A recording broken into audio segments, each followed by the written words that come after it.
केशव प्रसाद मौर्य मेरे साथ मौजूद हैं। एक सवाल खूब पूछ रहे हैं लोग, ये राम के सहारे की जरूरत अयोध्या से लेकर मेरठ तक क्यों पड़ रही है? देखिए, राम का सहारा तो पूरी दुनिया को है, पूरे संसार को है। लेकिन श्री अरुण गोविल जी चूंकि उस रामायण में श्री राम का किरदार निभाए हैं, जो रामायण लोगों के जन मन में बस गई। अभी मैं थोड़ी देर उनके साथ रोड शो में था, मैं देख रहा था, केवल उनको अभिवादन ही नहीं कर रहे थे, श्रद्धा से प्रणाम करते हुए मुझे दिख रहे थे। मैं विकटी उठा करके जब मैं थोड़ा संकेत कर रहा था, तो लोग तुरंत उसका रिस्पांस जो दे रहे थे। मेरा जो सार्वजनिक जीवन है, राजनीतिक जीवन है, उसके आधार पर ये कह सकता हूँ कि मेरठ में तूफान चल रहा है भारतीय जनता पार्टी का, माननीय नरेंद्र मोदी जी का और अरुण गोविल जी का, और ऐतिहासिक जीत होगी। मुख्यमंत्री आप हैं, प्रदेश अध्यक्ष रहे हैं, पश्चिम को बखूबी जानते हैं।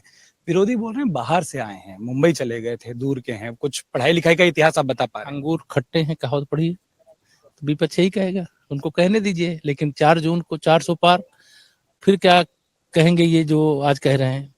मैं मानता हूं कि सारे रिकॉर्ड टूटेंगे, मेरठ में भी और उत्तर प्रदेश में भी, देश में भी। इस बार इतने बड़े बड़े अंतर से भाजपा के और गठबंधन के प्रत्याशी जीतने वाले हैं, जितना विपक्ष ने सोचा भी नहीं होगा। सब मिला के जितना वोट पाएंगे, उससे बहुत ज्यादा अंतर से। कई सीटों में तो मैं देख रहा हूं कि विपक्ष जमानत बचाने के लाले पड़ रहे हैं उसको।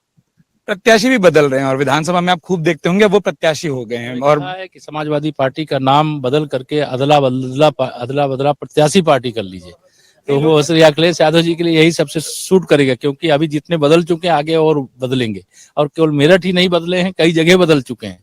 कहीं सपा अंतर कलह का शिकार है, परिवारवाद पूरा उनके यहाँ पर हावी है, इंडी गठबंधन तितर बितर हो गया है, कोई इनको पूछने वाला नहीं, कोई समर्थन देने वाला नहीं है।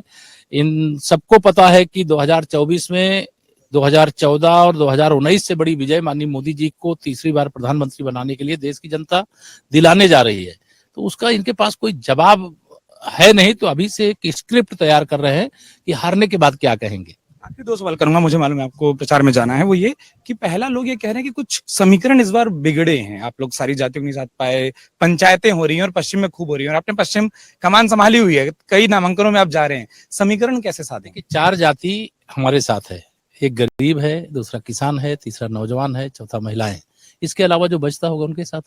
अच्छा, एक चीज और जो मैंने कहा था, अंतिम सवाल, तमाम जो गठबंधन है जिसकी ओर आपने इशारा भी कर दिया, कुछ तस्वीरें आई और लोगों ने कहा कि देखिए जो प्रत्याशी है उसके साथ दूसरा दल नहीं है, दूसरे दल के साथ तीसरा नहीं है, तीसरे के साथ चौथा नहीं है। क्या आपको लग रहा है कमी है या दिखाया जा रहा है? मैंने कहा ये अंगूर खट्टे हैं वाली कहावत है। जहां पर भी जिसको यह दिखाई दे रहा है, वो इधर देखने की जगह, जैसे उंगली हमारी तरफ एक उठा रहा हो तो देखे कि उसकी तरफ कितनी उंगली है। उनके गठबंधन बंगलौर से शुरू हुआ, इंडी गठबंधन, ठगबंधन, और मुंबई पहुंचते पहुंचते उसके क्या हाल हो गए। आप इस बात को जानते हैं, इसलिए जो इंडी गठबंधन है उसका कोई भविष्य नहीं है। उत्तर प्रदेश में सपा बसपा कांग्रेस का कोई भविष्य नहीं है। इनके खोजे प्रत्याशी नहीं मिल रहे हैं, जो मिल जाते हैं वो लड़ने को तैयार नहीं है, जो लड़ने को तैयार है उनके जीतने की कोई उम्मीद नहीं है, जमानत बचने की कोई उम्मीद नहीं, तो प्रत्याशी बदल रहे हैं, लेकिन कुछ हासिल नहीं होगा। अंत में खुदा पहाड़ निकली चूहिया। एक अपील बस आप लोगों को कर दीजिए कि जब मतदान हो सातों के सातों चरण में उत्तर प्रदेश की जनता मतदान खूब करे, वो रिकॉर्ड। हम तो लगातार चाहते हैं, सबसे अपील भी करते हैं, लोकतंत्र की मजबूती के लिए मतदान जो कर्तव्य के साथ साथ अधिकार भी है, तो उस अधिकार का उपयोग करें और भारी मतदान करें।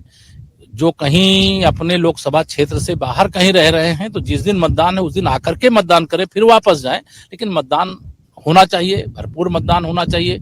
हम तो चाहते हैं कि 90% मतदान होना चाहिए, जैसे कई राज्य करते भी हैं, लेकिन उत्तर प्रदेश अभी उसमें पिछड़ जाता है। तो उत्तर प्रदेश के लोग जहां भी हों उनसे, और दूसरे प्रदेश के लोग भी जहां कहीं दूसरे प्रदेश में हो, वह भी अगर मतदाता हैं उत्तर प्रदेश के या किसी अन्य प्रदेश के, तो मतदान करने जरूर आऊं। बहुत बहुत धन्यवाद। ये थे केशव प्रसाद मौर्य, जिन्होंने ढेर सारे दावे किए, ढेर सारी बातें की है और लगातार मतदान की अपील की, लेकिन विपक्ष पे बखूबी अपना निशाना साधा, लगातार बात की और यह भी दावा किया कि जीत खूब होगी। कैमरा पर्सन श्यामवीर के साथ उत्कर्ष चतुर्वेदी, मेरठ से अमर उजाला के लिए। अगर आप ये वीडियो YouTube पर देख रहे हैं तो हमारे चैनल को सब्सक्राइब करें और बेल आइकन को दबाना ना भूलें। अगर आप Facebook पर ये वीडियो देख रहे हैं तो हमारे पेज को लाइक करें।